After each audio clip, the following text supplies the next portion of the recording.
সম্মানীয় সাংবাদিক বন্ধু বান্ধৱীসকল, আপোনালোকে সকলোৱে জানে যে অহাকালিৰ পৰা বিধানসভাৰ অধিৱেশন আৰম্ভ হ'ব আৰু বিধানসভাৰ অধিৱেশনৰ লগত সংগতি ৰাখি কেইবাখনো নতুন আইন বিধানসভাত উত্থাপন কৰা হ'ব আৰু তাৰ বিষয়ে আজি কেবিনেটত আলোচনা কৰা হয় আৰু মই যিখিনি আইন এমেণ্ডমেণ্ট হ'ব তাৰ ওপৰত আপোনালোকক এটা ধাৰণা এটা দিব খুজিছোঁ। আমাৰ Assam tourism development and registration act 2024 এই আইনখন আমাৰ সদনত উপস্থাপন হ'ব। ইয়াৰ দ্বাৰা আমাৰ হোটেল বা হোমষ্টে এইসকলৰ পঞ্জীয়ন কৰাৰ বাবে সুবিধা কৰি দিয়া হ'ব আৰু পূৰ্বতে 1867 চনত চৰাই এক্ট বুলি এখন এক্ট আছিল, সেই এক্টখন বিলুপ্তি হ'ব আৰু Assam tourism development and registration act 2024ক আমি সংশোধন কৰি চৰাই এক্টৰ প্ৰয়োজনীয় দফাসমূহ আমি নতুন আইনখনত সন্নিৱিষ্ট কৰি চৰাই এক্টখন আমি সম্পূৰ্ণ ধৰণে বিলুপ্তি কৰিম। আজি আমাৰ কেবিনেটত অসম পুলিচৰ যিটো 102 বুলি আপোনালোকে ফোন নম্বৰ দেখিছে 112, এই গোটেই প্ৰকল্পটোক আধুনিক ৰূপত সজাই তুলিবৰ বাবে আমি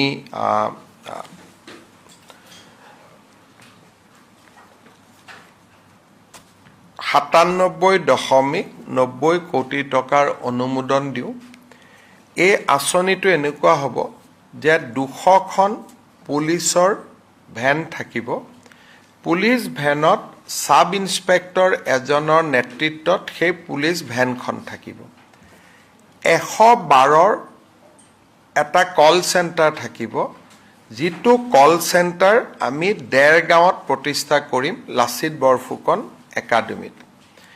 যিকোনো মানুহে মোৰ ঘৰত চুৰ হৈছে, মোৰ ঘৰত ডকাইতি হৈছে বা মোৰ ওপৰত আক্ৰমণ হৈছে, 112ত ফোন কৰাৰ লগে লগে 112ই 108ৰ দৰে প্ৰথমতে আমাৰ যিটো ডেস্ক বোৰ্ড থাকিব তাত GIS ছিগনেলৰ পৰা উলিয়াই ল'ব যে ঘটনাস্থলীৰ পৰা কোনখন গাড়ী ওচৰত আছে আৰু সেই গাড়ীখনক তেওঁলোকে নিৰ্দেশ দিব যে পাণবজাৰত আক্ৰমণ এটা হৈছে বা ঘটনা এটা হৈছে, আপুনি পাণবজাৰৰ কাষত আছে, আপুনি ফাঁচী বজাৰত আছে, তৎকালীনভাৱে আপোনালোকে ঘটনাস্থলীলৈকে যাওক।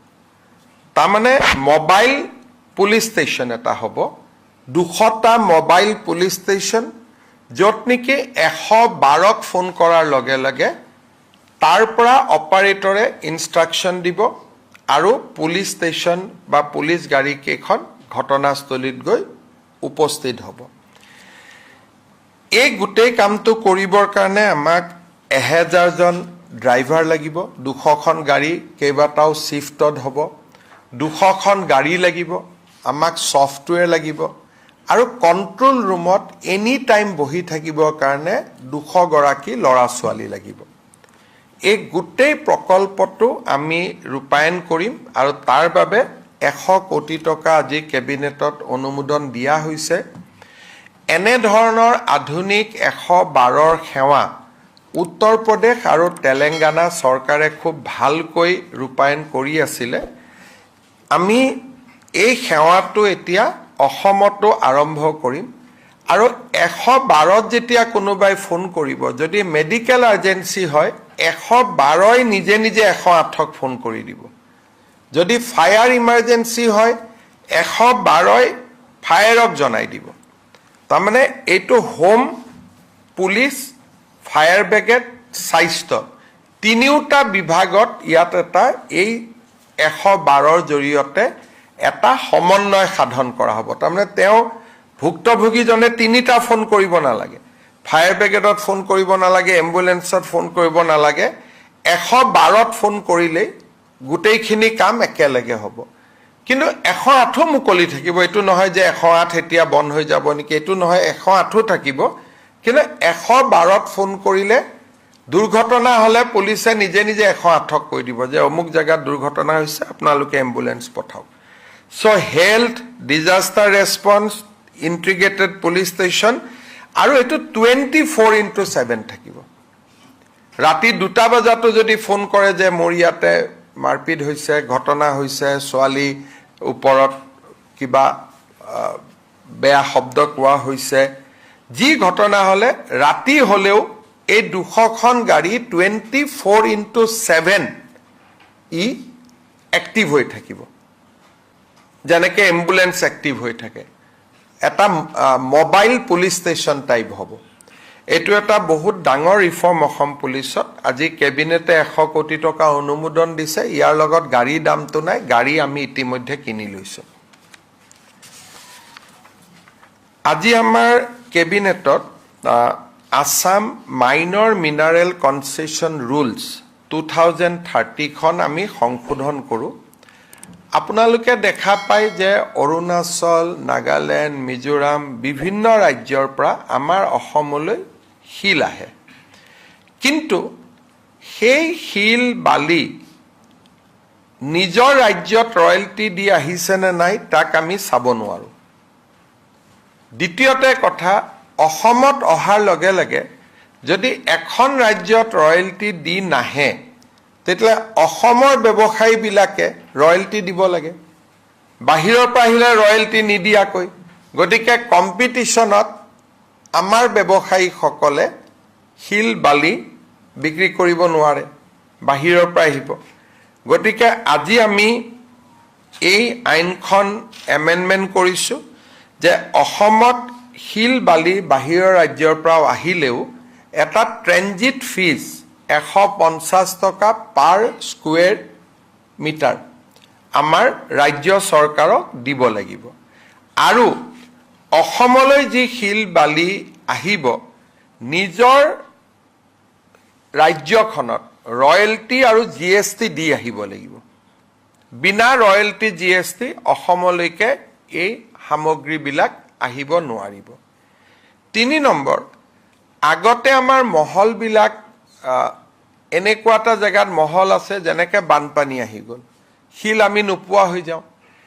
আইনখন এনেকৈ অনুমোদন দিয়া হৈছে যে নিৰ্ধাৰিত মহল পৰা 10 কিলোমিটাৰৰ ভিতৰত তেওঁলোকে ষ্টক ইয়াৰ্ডো পাতিব পাৰিব।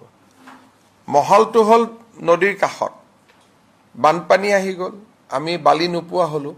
গতিকে বানপানী অহাৰ আগতে বালিখিনি আনি টাউন এখনত তেওঁ জমা কৰি থ'ব পাৰিব। মহলটোৰ পৰা 10 কিলোমিটাৰৰ ভিতৰত তেওঁ সামগ্ৰীখিনি আনি জমা ৰাখিব পাৰিব। তাৰমানে আমি এটা ষ্টক ইয়াৰ্ডৰো এটা আমি পাৰ্মিশ্যন দিছোঁ। ঠিক তেনেকৈ আমি আন কেইবাটাও মিনাৰেল এক্টত আমি আমাৰ বন বিভাগৰ বিষয়ে চাৰ্চ কৰিব পাৰিব, চিজাৰ কৰিব পাৰিব। ধৰক ৰেলে আমাক ৰয়েলটি দিয়া নাই, ৰেলৰ অফিচাৰক চামন কৰিব পাৰিব।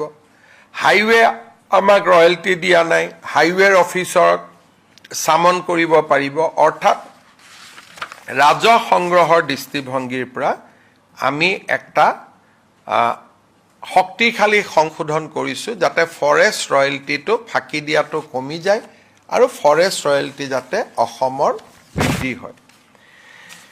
আজি আমি আমুল, আপোনালোকে আমুলৰ নাম সকলোৱে শুনিছে, এটা মিল্ক প্ৰচেছিং ইউনিট বিশ্বনাথ চাৰিআলিত তেওঁলোকে স্থাপন কৰিব। ৰাণীত ইতিমধ্যে তেওঁলোকে স্থাপন কৰিছে, কাম চলি আছে। ৰাণীৰ পিছত বিশ্বনাথ চাৰিআলিত আমুলৰ মিল্ক প্ৰচেছিং ইউনিট স্থাপন কৰিবৰ বাবে আজি ৰাজ্য চৰকাৰে আমুলক 33 বিঘা মাটি বিশ্বনাথ চাৰিআলিত আবণ্টন দিছে।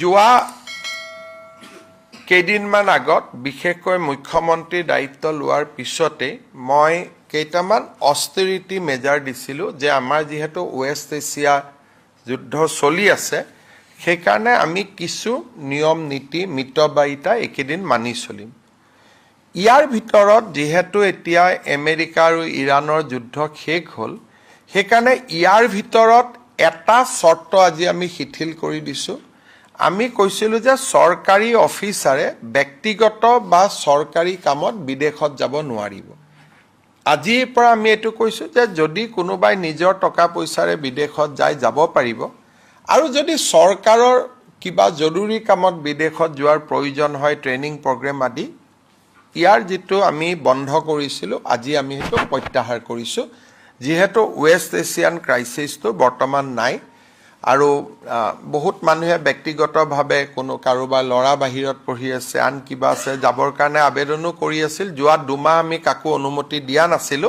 কিন্তু আজিৰ পৰা ফৰেন ট্ৰেভেলছ আমাৰ অফিচাৰসকলে কৰিব পাৰিব কিন্তু চৰকাৰৰ আগতীয়া অনুমতি লৈ বিনা অনুমতিত নহয় with the advance permission of the government permission লোৱাৰ পিছতহে তেওঁলোকে পাৰিব আমি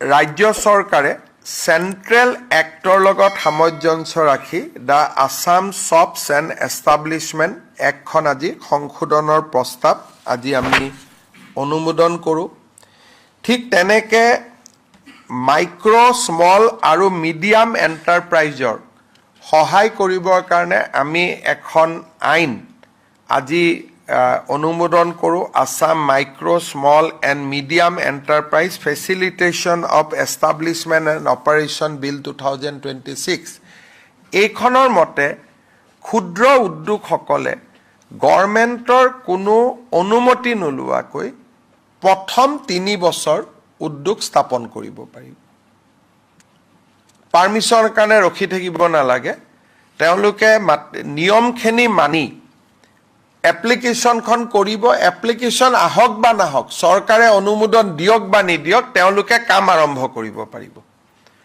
অকল ক্ষুদ্ৰ উদ্যোগ বৃহৎ উদ্যোগ নহয় আৰু পলিউটিং ইণ্ডাষ্ট্ৰি নহয় প্ৰদূষণ কৰা উদ্যোগ নহয় কাঠৰ মিল তিল এবিলাক নহব কিন্তু বাকি উদ্যোগ তেওঁলোকে বুলে ডিআইসি ৰেজিষ্ট্ৰেচন দিছে নে নাই ইণ্ডাষ্ট্ৰি অনুমতি দিছে নে নাই তেওঁলোকে এইবিলাক সোৱাৰ কোনো প্ৰয়োজন নাই মাত্ৰ এপ্লিকেশনখন দিব আৰু 3 বছৰলৈকে তেওঁলোকে উইদাউট পাৰমিশন চলাই থাকিব পাৰিব 3 বছৰৰ পিছতহে পাৰমিশনৰ কথাটো আহিব ঠিক তেনেকে আমি যদি ইণ্ডাষ্ট্ৰি যিখিনি কোনোবা এখন জিলাত যদি এটা ইণ্ডাষ্ট্ৰিয়েল ষ্টেট আছে সেই ইণ্ডাষ্ট্ৰিয়েল ষ্টেটত উদ্যোগ কৰিবৰ কাৰণে বিদ্যুতৰ পাৰমিশন লবৰ কাৰণে আগতে এইবিলাকত পঞ্চায়তৰ পাৰমিশন লাগে ফায়াৰ ব্ৰিগেডৰ পাৰমিশন লাগে ইলেক্ট্ৰিচিটি বোৰ্ডৰ পাৰমিশন লাগে ইনস্পেকশন লাগে এতিয়া ইণ্ডাষ্ট্ৰিয়েল ষ্টেটত যদি এটা উদ্যোগ হয় এই গোটেই অনুমতি উদ্যোগ বিভাগে দিব পাৰিব সিঙ্গল উইন্ডো ক্লিয়াৰেন্স তেওঁলোকে পঞ্চায়ত জিএমডিএ জিএমসিএ কাকো খুদিব নালাগে যদি ইণ্ডাষ্ট্ৰিয়েল ষ্টেটৰ ভিতৰত হয় চৰকাৰৰ নিয়ম নীতি পৰীক্ষা কৰি উদ্যোগ বিভাগে এই গোটেই অনুমতি তেওঁলোকক দিব পাৰিব কোনো মানুহে বেলেগ বেলেগ জায়গাত যাব নোৱাৰে কিন্তু ইণ্ডাষ্ট্ৰিয়েল ষ্টেটৰ বাহিৰত যদি উদ্যোগ হয় তেতিয়াহলে কিন্তু অনুমতিবোৰ ল'ব লাগিব এই ৰিলেক্সেশনটো অকল ইণ্ডাষ্ট্ৰিয়েল ষ্টেটৰ ভিতৰতহে কৰিব দিয়া হৈছে কিন্তু যদি কোনোবা এটা উদ্যোগ স্থাপন কৰে গাঁৱত বা চহৰত ইণ্ডাষ্ট্ৰিয়েল ষ্টেট নহয় তেতিয়াহলে কিন্তু ফুল পাৰমিশন তেওঁলোকে প্ৰত্যেক বিভাগৰ পৰা ল'ব লাগিব কিন্তু যদি ইণ্ডাষ্ট্ৰিয়েল ষ্টেটৰ ভিতৰত হয় তেতিয়াহলে তেওঁলোকে ইণ্ডাষ্ট্ৰি ডিপাৰ্টমেণ্টে সিঙ্গল উইন্ডো ক্লিয়াৰেন্স তেওঁলোকক দিব পাৰিব আজি কেবিনেটে Assam micro small medium industry আৰু Assam ease of doing business এই দুইখন পাছ কৰে যিখিনি আপোনালোকক মই ইতিমধ্যে ব্ৰিফ কৰিছো ঠিক তেনেকৈ কেবিনেটত আজি টাউন এণ্ড কাণ্ট্ৰি প্লেনিঙৰ কিছু নিয়ম শিথিল কৰি ফায়াৰৰ কিছু নিয়ম শিথিল কৰি ল্যান্ড ৰিক্লাছিফিকেশনৰ নিয়ম শিথিল কৰি আমি অসম জনবিশ্বাস বিল 2026খনো আজি কেবিনেটত অনুমোদন কৰা হৈছে। এই তিনিওখন আইনৰ জৰিয়তে চৰকাৰী ৰেড টেপিজিম বা যিখিনি আমি কওঁ যে ৰঙা ফিটাৰ মেৰ পাছ, এইটোৰ পৰা আমাৰ সমাজখন ওলাই আহিব পাৰিব। আজি কেবিনেটত Guwahati satellite city development authority bill 2026 অনুমোদন হয়। এতিয়া আমাৰ বিধানসভালৈ এই অথৰিটিটো গঠনৰ কাৰণে বিল এখন যাব। আমাৰ বহুত সময়ত বাতৰি কাকতত ওলাই আছে যে ছেটেলাইট চিটি হ'ব, আদানী কৰিব, আম্বানী কৰিব, কোনেও নকৰে। এইটো কৰিব Guwahati satellite city development authority. তাৰমানে এইটো এটা সম্পূৰ্ণ চৰকাৰী প্ৰচেষ্টা, ইয়াতে কোনো ব্যক্তিগত জড়িত নাই। ই এখন অথৰিটি হ'ব, Guwahati satellite city development authority. তাৰ চেয়াৰমেন মুখ্যমন্ত্ৰী হ'ব আৰু এক্সিকিউটিভ কমিটিৰ চেয়াৰমেন চিফ ছেক্ৰেটাৰী হ'ব। আৰু তেওঁলোকৰ অধীনতে এই ছেটেলাইট চিটি নিৰ্মাণ হ'ব। ইয়াত কোনো আদানী, আম্বানী এই নামবিলাক যিবিলাক কৈ থকা হৈছে, এই নামবিলাকৰ কোনো প্ৰাসংগিকতা নাই। এইটো এটা চৰকাৰী প্ৰচেষ্টা আৰু বিধানসভাত এই আইনখনো উত্থাপন কৰা হ'ব। আপোনালোকে জানে যে আমি কিছুদিন আগতে এখন আইন পাছ কৰিছিলোঁ যে বৰপেটা, মাজুলী বা আমাৰ বটদ্ৰৱাত 3টা জেনেৰেশ্যন নহ'লে তাত মাটি কিনা বেচা নহ'ব। ভাৰত চৰকাৰে এই আইনখনত কিছু আমাক সংশোধনী দি পঠিয়াইছে আইনখন আৰু অলপ শক্তিশালী কৰিবৰ কাৰণে। গতিকে এই আইনখন Assam land revenue regulation chapter 12, এই আইনখন অলপমান আৰু অলপ শক্তিশালী কৰি নতুন ৰূপত বিধানসভাত উত্থাপন কৰা হ'ব। গতিকে এইখিনি আজি আমাৰ কেবিনেটত মুখ্য সিদ্ধান্ত আছিলে। ৰাজ্যত অগৰ ব্যৱসায় ইয়াক শৃংখলিত কৰা আৰু খেতিয়কসকল যাতে ইয়াৰ পৰা উপকৃত হয় তাৰ ওপৰত অধ্যয়ন কৰি চৰকাৰক পৰামৰ্শ দিবলৈ পীযুষ হাজৰিকা, বিমল বৰা আৰু জয়ন্ত মল্ল বৰুৱাৰ নেতৃত্বত এখন কেবিনেট কমিটি কৰা হৈছে। তেওঁলোকে অগৰ ব্যৱসায়ীসকলৰ লগতো কথা পাতিব, খেতিয়কৰ লগতো কথা পাতিব আৰু ভাৰত চৰকাৰৰ লগতো কথা পাতি এই ব্যৱসায়টো শৃংখলিত কৰাৰ উদ্দেশ্যে খেতিয়কসকলে যাতে লাভ কৰিব পাৰে সেই ধৰণে গোটেই ব্যৱস্থাটোক সুন্দৰ কৰাৰ বাবে উদ্যোগ বিভাগ, কৃষি বিভাগ আৰু ফৰেষ্ট বিভাগে যাতে একেলগে কাম কৰিব পাৰে তাৰ কাৰণে আজি আমি এখন কেবিনেট কমিটিও গঠন কৰি দিছোঁ। গতিকে মূলতঃ এইকেইটা আজি কেবিনেটত সিদ্ধান্ত আছিল। আপোনালোকে যদি কিবা সুধিব বিচাৰিছে সুধিব পাৰে। দ্বাদশ চেপ্টাৰটোত হ'ল যে 200 বছৰৰ পুৰণি মন্দিৰ বা মছজিদ বা সাংস্কৃতিক কীৰ্তিস্তম্ভ, ৰংঘৰ, ইয়াৰ 5 কিলোমিটাৰৰ ভিতৰত সেই অঞ্চলটোৰ 3 প্ৰজন্মৰ মানুহ নহ'লে তাত মাটি কিনিব নোৱাৰিব। আগতে আমি বিধানসভাত এই আইনখন পাছ কৰিছিলোঁ, কিন্তু যেতিয়া ৰাষ্ট্ৰপতি মহোদয়ালৈকে পঠিয়ালোঁ কিছু আমাক আৰু ছাজেশ্যন দিলে। সেই ছাজেশ্যনখিনি আমি ইনকৰ্পৰেট কৰি বিলখন আমি নতুনকৈ পাছ কৰাম। মুখ্যমন্ত্ৰী মহোদয়, এই যিটো গোবিন্দপুৰ এৰিয়া আছে বৰপেটা জিলাৰ, তাততো বা বৈঠাপুতা সত্ৰও আছে, তাত কমেও 29,000 বিঘা মাটি বেদখলৰ কবলত আছে।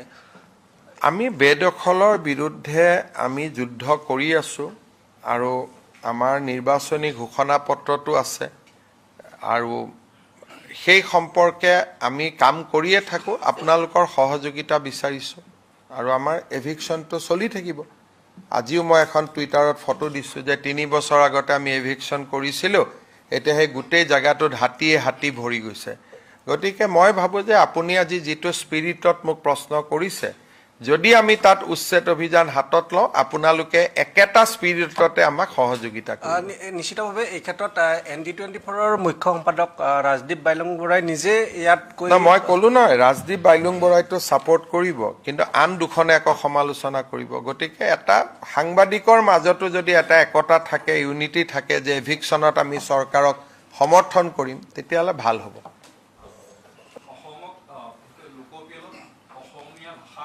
সংখ্যালঘু কৰাৰ হুংকাৰ দিছে এটা সংগঠনৰ নাম হৈছে আসাম ভূমিপুত্ৰ গণমঞ্চ। চব অসমীয়া ভাষা আছিল, আছে আৰু থাকিব।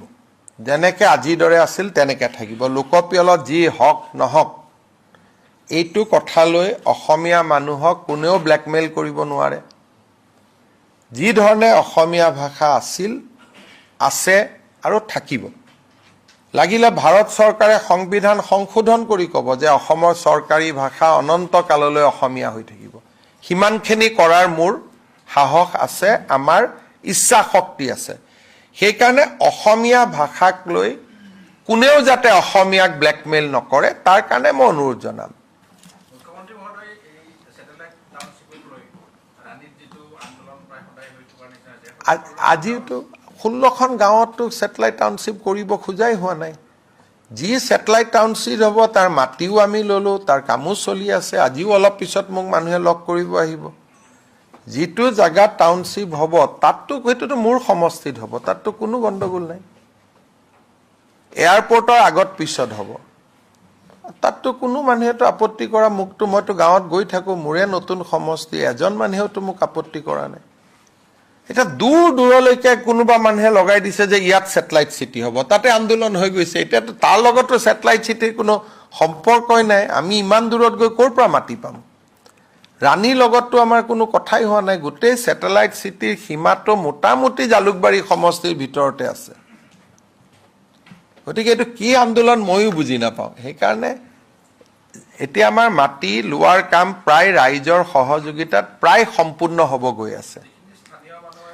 স্থানীয়, মই এইটো ক'লো নহয়, স্থানীয় বুলি তাত মানুহেই নাই। যিখিনি মানুহৰ মাটি তেওঁলোকে নিজে আমাক আগবাঢ়ি আহি দিছে। আৰু এই মাটিখিনি হ'ল জালুকবাৰী সমষ্টিৰ ভিতৰৰ মাটি।